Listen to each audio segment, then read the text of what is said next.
Welcome to the Freedom Founder Podcast, the show that provides a platform for self-made entrepreneurs to share their stories on how they got where they are today.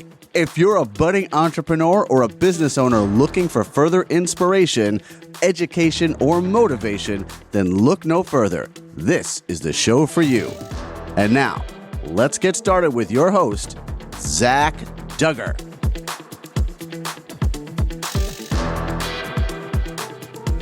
Welcome to the Freedom Founder Podcast. I'm your host, Zach Duggar.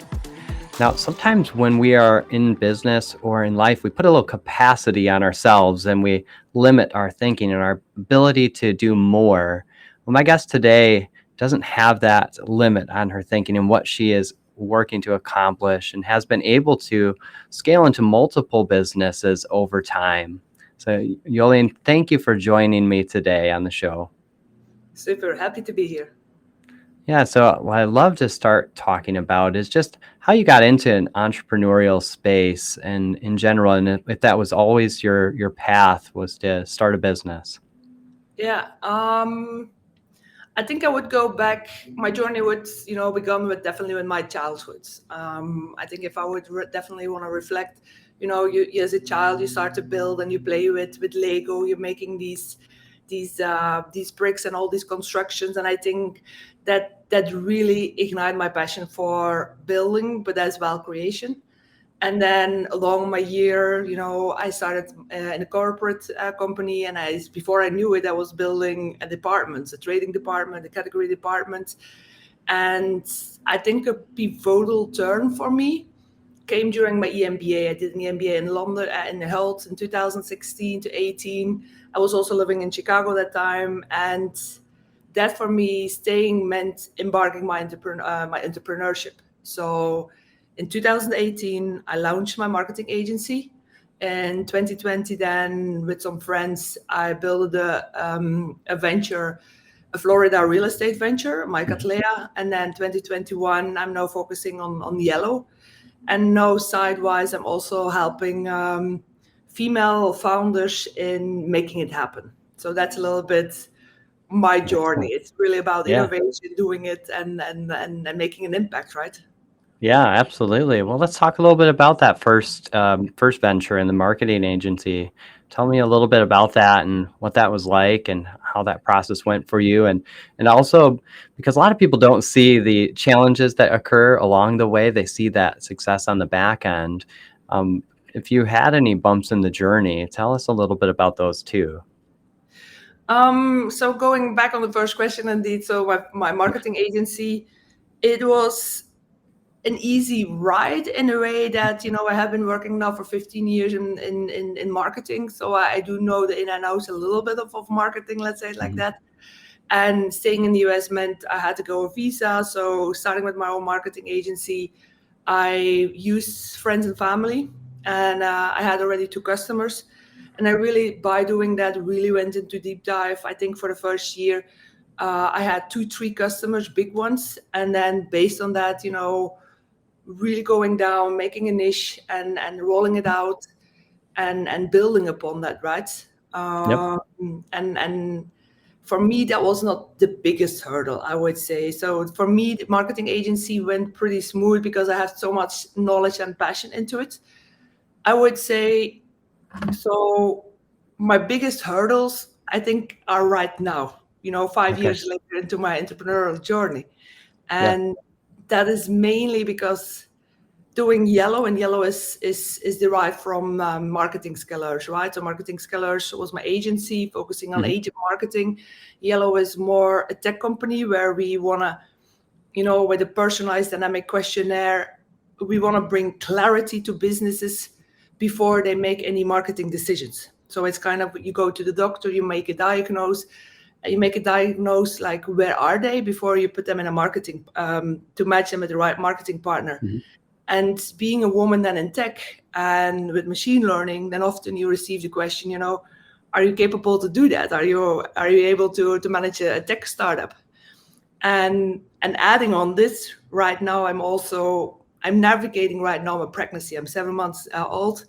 So then immediately, the question sometimes I receive is like, you need to prioritize either it's your baby or your business, right? So it feels like you have an either or situation. So for me right now, I'm more in the challenge, like, why would I need to choose, right? You get so much resistance that it's sometimes hard to stay awake, right? To stay, head over water and get it done. So I don't know if it gives you an answer on those two questions.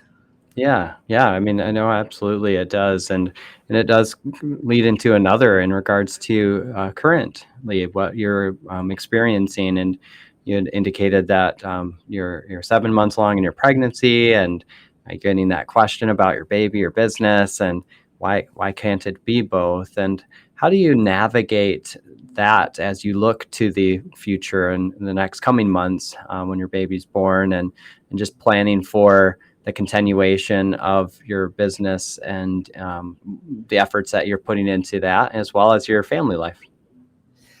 I think it's a good question, right? And do I have the perfect answer on it? Probably not. Sure. But Yeah. for me, I think I always have been that person. I want to manage or navigate the man world with the woman world, and I want to bring them together. I want to bridge Yep. them. Definitely, I really always am a very advocate about female entrepreneurship, to bring them together, because I think a woman still can do it regardless if they have a baby Yep. or not. And being right now and being pregnant and having my own startup, more or less still building it, I'm really learning a lot about self-care. It's really about, you want to still focus on your business, but in the meantime, you also want to take care of yourself. You want to take breaks. You want to do yoga, prenatal yoga, and you want to still focus. And I think that only strengthens me as a person, because you have so many priorities suddenly, and you cannot do it all the time. In the beginning of my first trimester, laying on the sofa was hell for me, right? It's like 2 hours on the sofa or 2 hours working. But no, it's just about finding that middle ground, and it learns you a lot, and it learns you a lot about prioritization as well. Yeah. No, I think that's great. It kind of creates that opportunity for additional consideration of your self-care and your current process that you're going through and everything, because it is important, not just when you're pregnant, but even just in business and in life, to be able to be mindful of not burning out. I've interviewed some people and talked with people that have burned out over time because they're just always pushing and pushing and pushing, and they just don't identify that they have a capacity, or that they can get to a point where they're pushing the edges of their own envelope. Yeah. And I honestly, without the pregnancy, I can totally relate to that, right? Always putting the barrier so high, you just want to drive. Yeah. You put your KPIs in there, you want to reach them regardless. And now it's like, it's fine. It's fine to take a nap of an hour, and it will give me so much clarity afterwards. So it's always easier said than done, right? Yes, absolutely. Definitely is.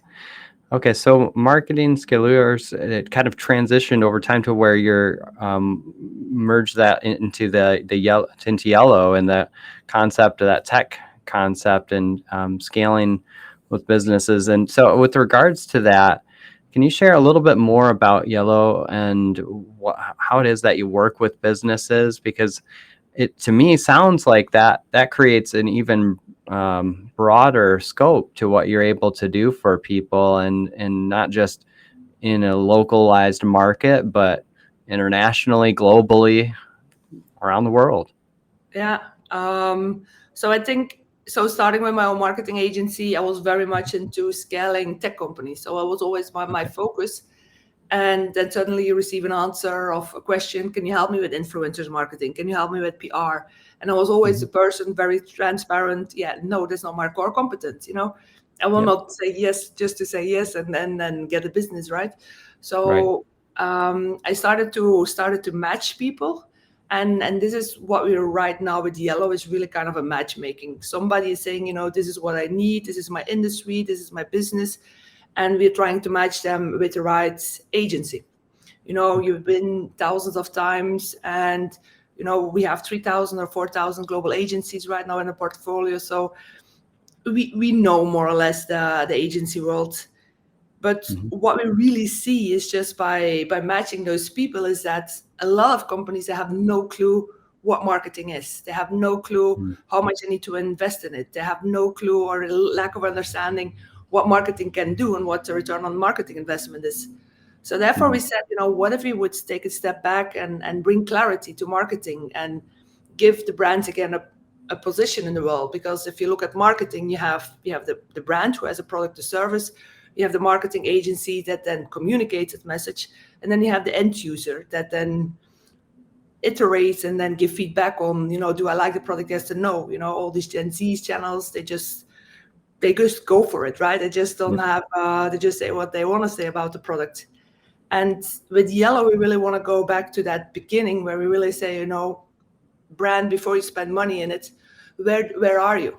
It's just like going a doctor, right? They make a diagnose, and you use a lot of quantitative data just to see, this is where I am, and we will now start to track that over time. And by doing this, we will create one language of marketing, and then we also want to create more common understanding what marketing really can give to a brand or a company, like we would say it. So this is what we are now really trying to rebuild. It's that how can we help brands to stay again, or to be in the driver's seats again? Yeah. Wow, I like that. I like that too. And identifying where you don't have that core competency and being able to make those connections with other organizations that can come alongside and partner with them as well. Now, it makes me think of a question that, in some businesses, they get told that this is the marketing company you should use. So they find they work with a marketing company, but they just don't know if it's working for them, or they get concerned that I don't know if this marketing company is right for me. Do you have any perspective on how an organization evaluates whether a marketing company is right for them or that it's working for them? It's of course two ways, right? I think Yeah. you hear it often that the company would say, yeah, but that marketing agency, they don't deliver and perform. If you listen to the voice of the marketing agency, it's like, yeah, but the brand didn't deliver or let us know what you really expected. So I think it all starts with a very good brief. Take the time, and as a brand or a company, really sit and take the time. What is it that you want to achieve end of the year? What is your numbers? Really sit and think it through. Where do you say no to? Where do you say yes to? And I think once you have a very good brief, then you will already can skip out a lot of agency based on like simple filters, right? Like this industry, you look a budget more or less that you have based on location, target audience, business model, are you B2B, B2C? So you have so many filters where you can just skip them out, the wrong agencies. And don't always listen to referrals, right? Because sometimes a referral you have, I'm working in health and you're working in tech, sometimes it might work. So really look at that first brief, then filter it out and start having the conversations with 3, 4, or 5 agencies at the same time and see how you feel. But can you really say it's 100% this is the right one? I think it always will take time, right? So therefore, with Jelloow, we are trying then to really use a machine learning, use the data. What can we use to make a very good match? But first, you need to understand who you are as a company and where do you want to go. Yeah, getting clarity on the brand. I think that is really an important part of that process, so that you can communicate to the marketing company to know what it is you're trying to accomplish, your goals, where you're trying to go, as you just described. I think that is a very solid answer. Absolutely. Now, in the middle there, you mentioned something about a Florida venture that you're involved with as it relates to real estate. I'd like to highlight that a little bit to just see that there's some diversity there as well, but also an area that a lot of people are targeting as part of their business or investment portfolio. I think the adventure with MyCataleya, so the real estate, was more like I looked at my life bucket goals and I said, what do I have? I have a very risky business. My startup, my Jelloow, my Marketing Scaleurs was more in the middle, I would say.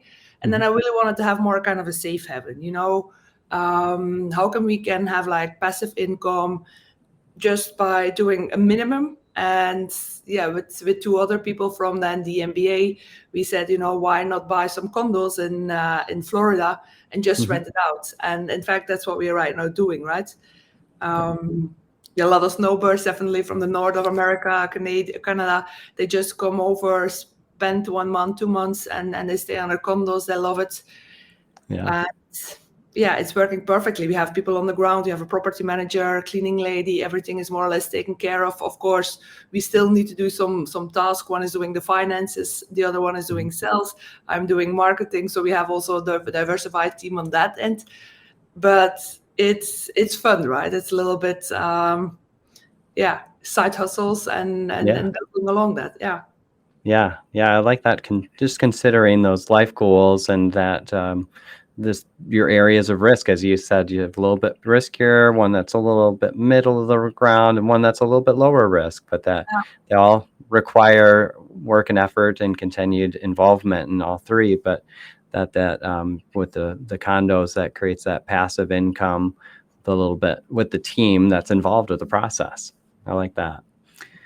And in regards to the current, well, actually, I want to ask about the book, because I also noted that you have written a book, and want to just hear about that and how that came to be, and how you are using that book to continue to expand your work and your efforts. The book is indeed Think Big, Scale Fast, and that's very much related with everything regarding marketing, my first venture. And I really wanted to make it very easy, because a lot of people just start to scale their marketing business, because I was very much into tech. And then sometimes I was like, sometimes wait, don't start to run before you cannot walk. And the book is divided in, I would call it the 4 S's. Like you have the Kotler, the 5 P's, it's marketing, product, price, people, promotion. So therefore I said, why you don't have the 4 S's? It's scaling. And it starts, first of all, with the Scaleur mindset. So a Scaleur is a scaler and an entrepreneur at the same time that really has the right mindset, like being an entrepreneur. An entrepreneurial journey will go up and down, and you need to have the capabilities, and you need to be capable to start scaling. So it's really about mindset. How can you grow? Do you have that growth mindset instead of a fixed mindset? The second part is, of course, a scalable systems. Do you have systems in place that are easily scalable? Do you have the right business? Of course, HR will probably a little bit more tougher to scale than tech company. We also look into what's a scalable strategy? Where do you want to go? Are you adaptable? Yes or no? And then the Scaleur dashboard. So we really say that dashboard, that the success panel, which the 4th S would be then the success panel, but in fact the dashboards always measure everything that you're doing. So these are the 4 S's that I'm really trying to explain in the book. And then you also have then the 1 S for free, where you say, do everything with a smile, have fun in everything what you're doing, because it's your job, and have fun, right? Do things with a smile. So it's mainly related, the book, with marketing and having that mindset and doing it. Yeah, I mean, that's an important message in the process of being an entrepreneur and scaling your business and having the mindset. And I've seen people who don't track anything that they're doing, and they try to continue to grow, and it's chaotic and haphazard. And also seeing that last S not having occurred at times, with doing things with a smile, because it is your business. It is part of your life, and it's a big part of life. So what you're doing. And so it is important to be able to have a smile on your face as you continue to do the work you're doing. Having fun is so important. So the other last thing that you mentioned was that you're working with women and helping other women in the work that they're doing. Could you tell us a little bit more about that and what that looks like? I must say I started my own, so I'm also having mentors, right, to really drive me through. And one of the mentors really said, what is your slogan? They really challenged me on what is your slogan? And I think what gives you really energy? And I really said, if I can use a word to describe myself, I would say I'm a peppermill, and in Flemish, you would use, you put peppermint, you put some pepper in somebody's button, and then you really gives the energy, the confidence. And and I really was that peppermint. How can you really say to a person, you can do it, and that's who I really am. I'm always trying to be positive and be realistic at the same time, but give that confidence level to other people. And I really see that talking with other women, it's most of the time, but are we really good enough for that? Will we succeed? And then I'm like, yes, of course, you are not better than this guy next to you, right? Probably the guy next to you will also be amazing, but you as a woman, we often underestimate ourselves. We lack a little bit of that confidence, and definitely as well going to that motherhood. I sometimes also question myself, like, do I not need to rest? Will I then lose status or something? And we overthink probably easier. That I really said, let's help women have one voice, mentor them, yes we can, and so that they really have and embrace their journey, regardless of challenges and the failures that it might have. Yeah. I think that's important to have mentors and to be able to receive encouragement from others, but also to encourage others. And I like that work you're doing with encouraging others as a person who can kind of put that spark into people and to experience your joy and your energy and be able to relate to that and to gain from it. I think that's an important part of people's lives in business, in life in general, whether somebody is in business for themselves, somebody's working for somebody else, or somebody isn't currently working. They're maybe a student, or they're at home with their child, and in that role, whether male or female. My brother stayed at home for a long time with their children, and while his wife worked. And I think that there's important identification of it's not a one role job, one gender job to do the work that we do in raising kids. Totally right.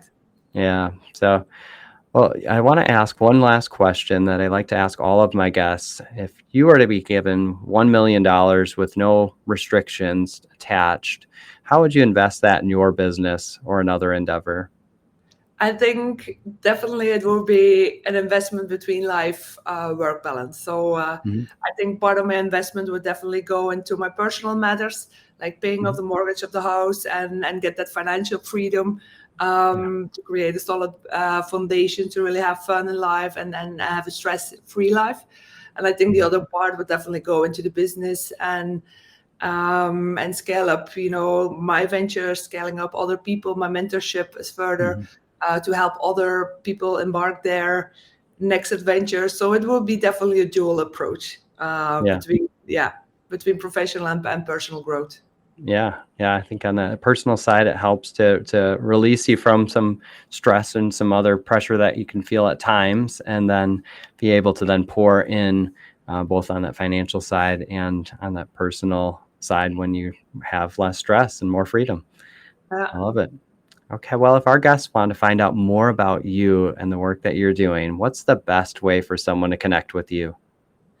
I would say LinkedIn is always the easiest one. So Jolien de Meyer is always easier, or just go to Jelloow.com, write an email.